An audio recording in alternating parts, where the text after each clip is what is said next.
I remember the night it happened as clearly as I remember my own name. It wasn't a special night, not a birthday, not a holiday, not even a weekend. It was just a quiet Tuesday evening, the kind where the world feels half asleep. But inside our house, something else was waking up. My dad had always struggled with anger, but not the kind people imagine. It wasn't shouting all the time or throwing things or breaking stuff. It was more like a deep, simmering pressure under the surface, the kind that builds slowly, quietly, until suddenly, it doesn't. I grew up around that pressure. Mom did too. We learned how to walk around it, step over it, and pretend it wasn't there. We became experts at choosing the right words at the right time, experts at avoiding the wrong ones.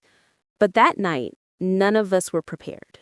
Mom was in the kitchen making dinner, pasta, the kind Dad usually loved. I was at the dining table doing homework, and Dad was pacing the living room like something was crawling under his skin. He was looking for his car keys. Again. "Did you move them?" he snapped, though he wasn't looking at anyone specifically. Mom kept chopping vegetables. "No, honey, look by the bookshelf." "Don't tell me where to look," he cut her off. I froze. Mom froze. Even the knife in her hand seemed to pause. She tried again. "Tom, I'm just saying, I said don't tell me." That tone. I felt it like a cold wind down my spine. It was the tone that came right before something worse. Dad searched everywhere. Drawers, pockets, under cushions. But the more he searched, the more frustrated he became.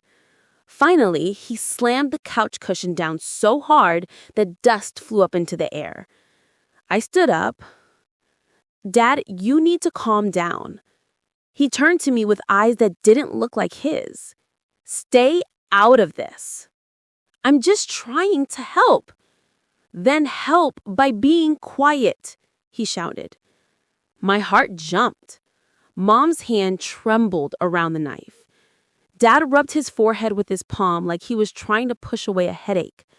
Then suddenly, he kicked the small wooden coffee table beside the couch, hard. The table, which wasn't even heavy, crashed backward into the wall, and the little ceramic memory box sitting on top, my grandma's last gift to Mom, exploded into pieces on the floor. It sounded like tiny bones snapping. Mom gasped. Not loudly, more like the sound someone makes when they've been punched in the stomach. Dad froze. His foot was still hanging awkwardly in the air like he hadn't meant to do it, like his body had acted without his permission. "Oh my God," Mom whispered, dropping to her knees to pick up the shattered pieces. Dad stepped back. I could see panic rise in his eyes. "Linda, please." She didn't look at him. He walked to the front door, opened it, and left.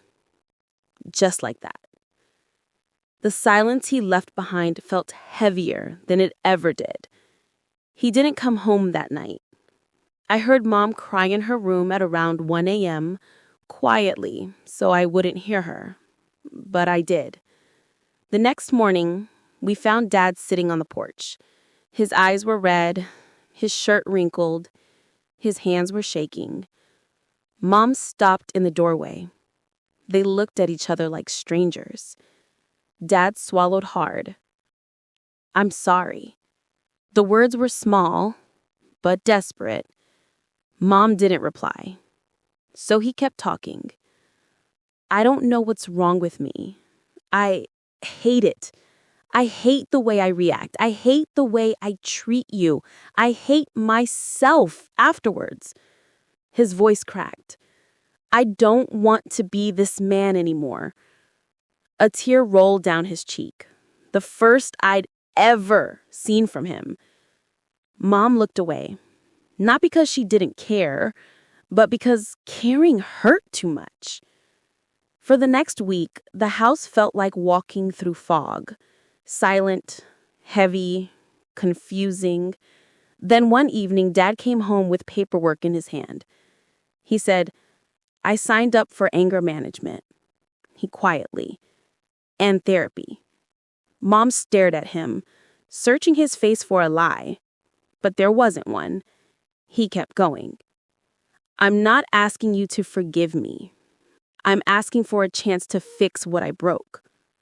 Mom looked at the glued-together ceramic box on the counter. The cracks were visible, ugly, permanent. But it was still a box. She picked it up and held it in her hands. Then she whispered, "Okay." The following months changed our family. Dad attended every session. He came home calmer, more patient, more aware of how he spoke, how he moved, how he reacted. He apologized again, not just once, but many times. And not just with words, but with effort. He stopped yelling, stopped slamming doors, stopped pacing. He listened more. He breathed more. He tried more.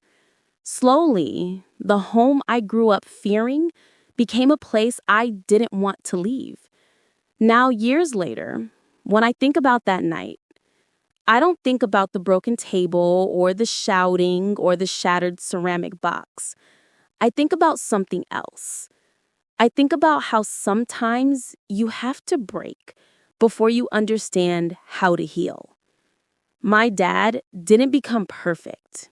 He became aware, and that awareness changed everything. He lost control that night, and maybe that's exactly what he needed to finally take control of his life. If you enjoyed the story, I encourage you to consider subscribing.